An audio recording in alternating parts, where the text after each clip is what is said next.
খলিফাতুর রাসূল হযরত আবু বকর সিদ্দিকী রাদিয়াল্লাহু তাআলা এর বংশধর হযরত আল্লামা শেখ জালালউদ্দিন রুমি রাহমাতুল্লাহ আলাইহির বংশধর হযরত শাহ সুফি শেখ আলী রাজা কানুশা এর যোগ্য উত্তরসূরি ইলমে বাশারত বিশুর পূর্ণপ্রাণদাতা কুতুবুল আলম সাহেবুল জবল খাজায়ে বাঙ্গাল বান্দায়ে নওয়াজ আশিক রসুল শাহজাদায়ে গৌসে উশকানিরি শাহ সুফি খাজা শাহনুর দরবেশ মাওলার এর উরুস শরীফ 13 অক্টোবর উশকানিরি নুরিয়া বিশ্ব দরবার শরীফে প্রতিষ্ঠিত হবে।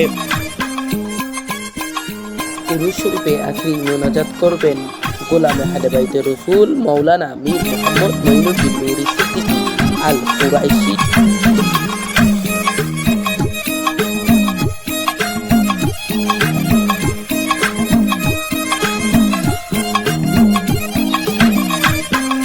Mohammad Abdul Qayyum Nuri Reza, MRK TV।